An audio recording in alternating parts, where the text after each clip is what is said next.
So in this video, I want to talk to you about abandonment wound or fear of abandonment, which is also very connected to fear of rejection. What is causing it, how it happens, how it shows up in our relationships, especially romantic relationships, and how to possibly heal it. Hi, I'm Renata Gomide, healthy relationship expert and certified clinical hypnotherapist. And today we are talking about abandonment and how to start healing from it. So this problem or issue, it is quite common in my practice with clients.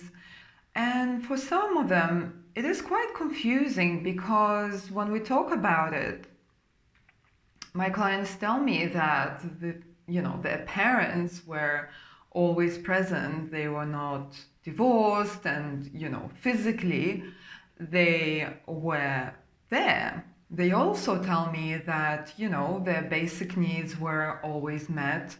They were living in a clean household and the food was always on the table, and overall they basically had everything they wanted, and yet they are feeling this deep sense of abandonment.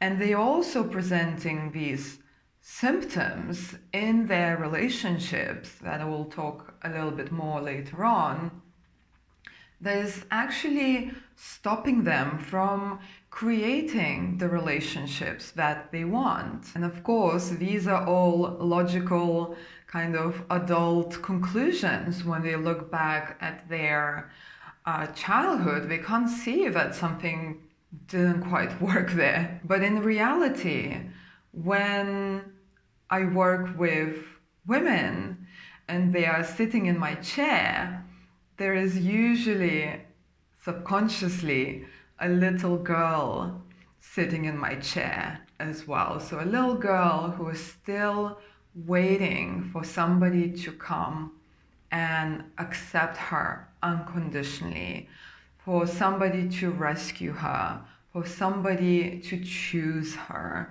And all of these subconscious conclusions, let's say, are not very present in the logical mind. So when they look back and they say, well, my parents were at home and I was never taken to some other place or left somewhere where, I was actually physically abandoned. So I don't understand how all of these issues are now here. But it's not just about physical abandonment, like a divorce or a death, or some kind of other circumstance where one of the parents or caregivers actually physically not there. Mostly it's to do with emotional abandonment. So how well were your parents attuned to your emotional needs? How well connected did you feel to your parents? Did you feel seen and heard and considered by your parents? Did you feel loved? Did you feel accepted? Did you feel connected?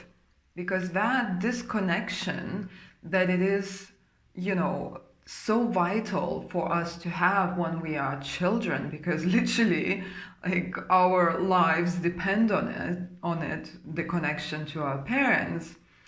So when there is a lack of that emotional connection,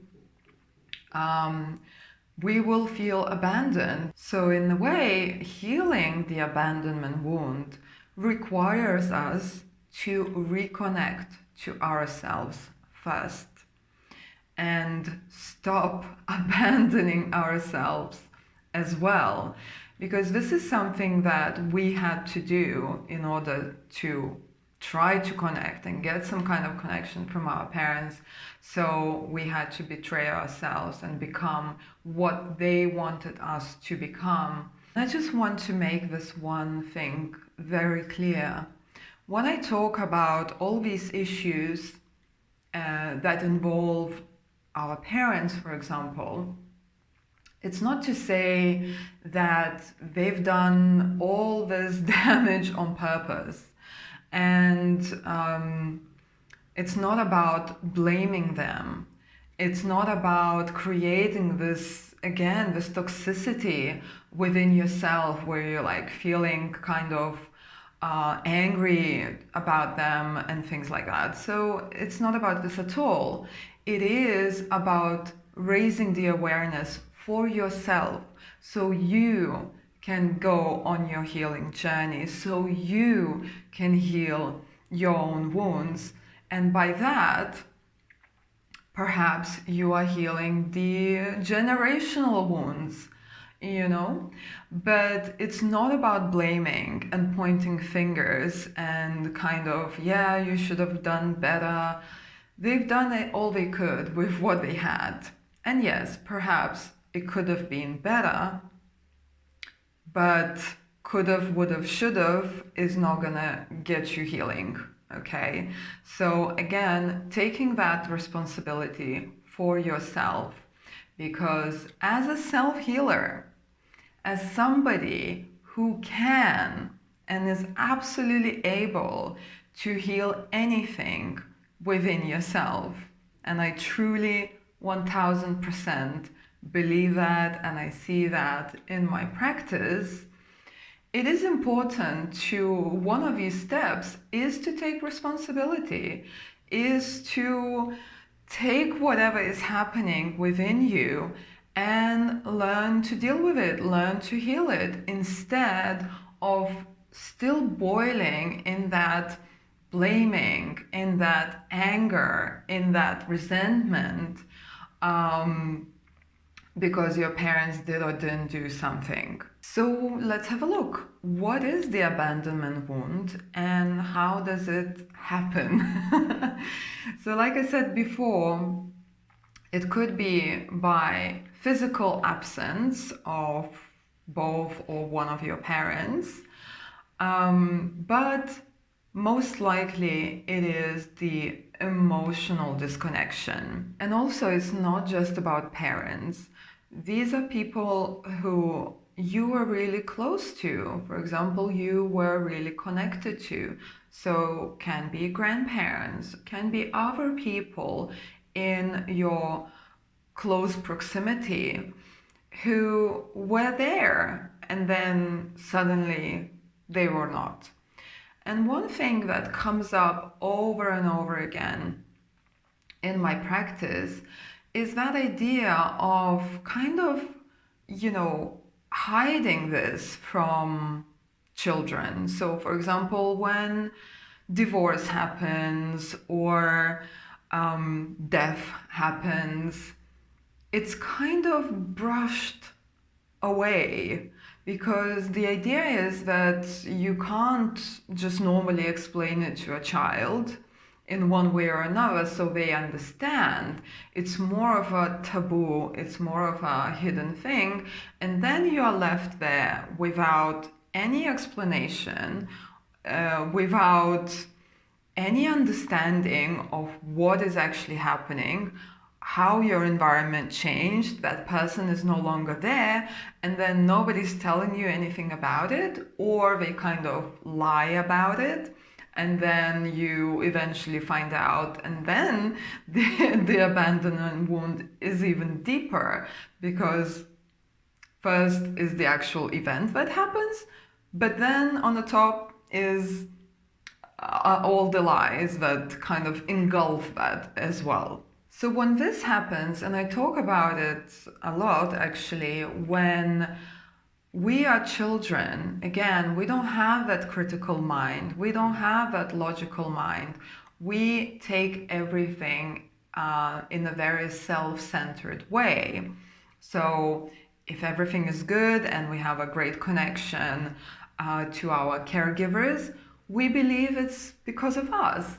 And when things aren't good and things are actually in chaotic or negative way, we also think that it's because of us. So we internalize all of it that is happening, and we start believing that, well, if one of our parents left, there must have been something wrong with us.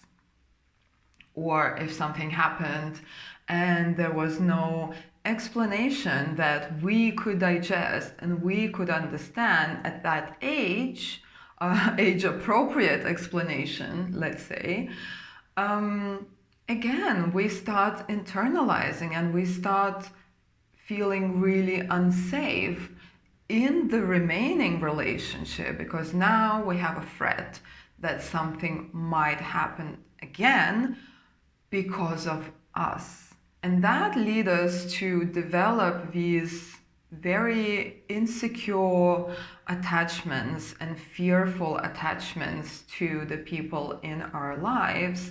And as it is a subconscious imprint, it doesn't just stays in a childhood and then you kind of, forget about it as you grow up. You are carrying that imprint, and now it is expressing itself, that pattern, in your relationships, and specifically romantic relationships. So in other words, we can see or we can perceive the abandonment wound as a need, profound and deep need for connection. And when this need is not met, we will be projecting it, that lack of connection, we will be projecting it onto people who are close to us in our adult relationships. So let me give you a couple of examples how this wound, abandonment wound, would manifest in romantic relationships. And one of the kind of common manifestations that I see in my practice is that women and men, obviously, they stay in relationships that are not aligning anymore, or they are staying in toxic relationships, or relationships where they just feel miserable, but they are still staying there because they believe that, well, if they don't have that, they are really not gonna get anything else. And that abandonment, that fear of abandonment, is keeping them in this dynamic, basically, which is no longer aligning with them, or never have really aligned with them, but they stuck with it because this is better than nothing. Another thing that I see is the manifestation of that, settling for relationships that are not very healthy, or just being with any person that shows you interest, because it is more of your concern whether they like you and not, do I like them? Am I really interested in this relationship? The abandonment wound will lead you to have any kind of relationship, and sometimes, settling for really unhealthy stuff. Another one is chasing people. So even if somebody clearly tells you that, hey, no longer want to be with you, this isn't working, and let's move on in our own ways, if you are somebody who is experiencing that abandonment wound, you will be drawn to chase them. You will be drawn to still be in contact with them, and kind of with the subconscious idea that you can still make it happen. And also, you would be personalizing someone's, let's say, lack of interest in you with the belief that something is wrong with you, because that feeling, familiar feeling of abandonment or rejection, is very alive when people not showing interest in you. and the strive to make sure and somehow secure that interest will lead you to all kind of crazy behaviors. One more thing that I mentioned also before, that idea of wanting to be rescued and wanting to be chosen, it could be in a reverse role. So you may be attracted to partners who you think you can fix or somehow change or rescue and choose, and that's kind of a very caregiver role that you want to parent them, because again, you just want to experience a different ending to the lived experience you already had in your childhood. So you may start healing from this in many different ways. And when I work with my clients hypnotically, I like to give them a scenario where I like them to imagine, so this kind of situation, for example, if right now those parents that you really wanted to connect to when you were a child and you really needed it, that is the fundamental need that wasn't met, if right now where you live, as an adult, those parents would come to your apartment or, home where you live and move in with you, and they would be all over you. So that thing that you really wanted back in the day when you were a child, imagine this happening now.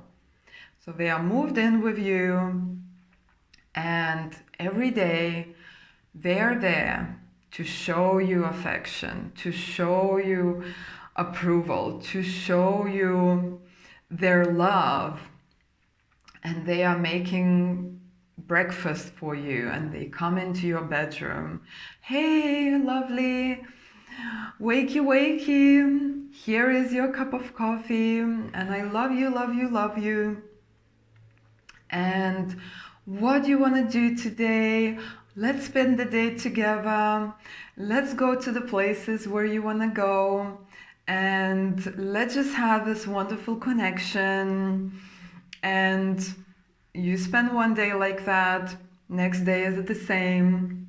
Again, it starts with breakfast in bed. And they are literally glued to your hip. So imagine this kind of scenario. How long, as an adult now, you would actually enjoy it? Maybe a day, maybe a week. But would you want to live like that for the rest of your life? I really doubt it. So I'm telling you this funny story because it helps people understand that it's not about your parents anymore. And it's not about the approval and the connection and, all of these things that were fundamentally needed in your childhood. Right now, it is about you. And it is about the connection to yourself that you have. And again, the abandonment wound will be very active in your own abandonment, where you're abandoning yourself, where you're not meeting your own needs, where you're not standing in your truth, where you're not being authentic with yourself in your relationships and all that. So, parents out of the picture, what can you do for yourself to start healing this abandonment wound? So number one, recognize what you've been through and how it impacted you for all those years. So first step is always awareness, right? And from that awareness, whether you want to, for some people it's really helpful to actually put everything on a paper. For some people, it's very helpful to talk it out with somebody that they trust and they can share all these experiences, whether it's a friend, whether it's a therapist, or anybody else that you can actually trust. Second thing is find time for yourself and start recognizing what are simple things that you can do for yourself every day just to check in with yourself, just to make sure that certain needs are met. Instead of waiting for some magical thing to happen, you can start doing it yourself with little steps. And that means, I'm not saying anything grand, like checking in with your own body. What's happening in my body? What feelings am I running? What thoughts am I running? And making sure that you're kind and compassionate to yourself. This is very important when you are going through this, let's say, reparenting mode, where you are turning into yourself. So think about it. What was the most important thing that you wanted to hear from your parents? What was that thing that you wanted the acknowledgement for? And see how you can give it to yourself. So if there was praise that you never received, can you actually say that to yourself? Of course you can. And you know what? Your brain is not going to reject it because it is coming from you. With other situations, when somebody is praising you, you might be like, what kind of agenda they have? They want to sell me something or whatever. They want to get something from me. But again, it's turning back to yourself. So if there was a praise that you never received, how can you do that to yourself? If there is an acknowledgement that you never received, that connection, emotional connection that was missing, how can you connect to yourself? And for everybody, these things will be different because we are all different, but just trust that you can find the things that work for you. Another important aspect is stop talking yourself out of what you actually feel. So accepting your own feelings without judgment and just being a witness of those feelings. So whether they are negative feelings and uncomfortable feelings and all that, stop abandoning yourself when you say like, oh, I shouldn't feel like this. Or I don't know what's wrong with me, like I have everything. I don't know why I'm sad. I shouldn't be. You are feeling something, and once you are denying your own reality, first of all, you are abandoning yourself, and second of all, you are getting into that habit of sort of self-gaslighting, which is very, very damaging. And one more thing, find something, identify something that is bringing you joy.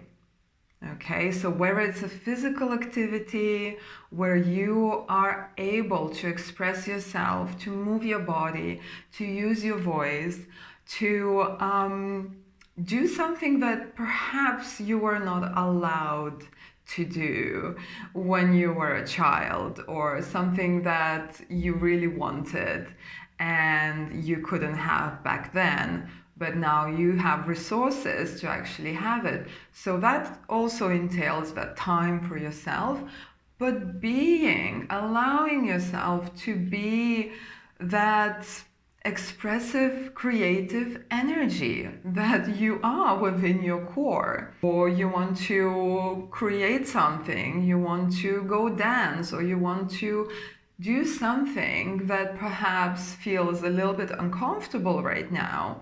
But that's taking you out of that familiar kind of constrictive way of abandonment into self-expression. So find something and identify what brings you joy and do that. it will help you to reconnect with yourself and your true sense of you. So I hope this information brought you value and gave you certain ideas how you can start healing your own abandonment wound. And I really hope that this will be your invitation to start reconnecting to yourself, because the benefits of that are enormous. And your life experience is just going to be so very different. And if you found it useful, please share it around. And anyway, you know what to do. If you have any questions or comments, please leave them below. And I'll see you soon with another video about relationships. So all the best and bye for now.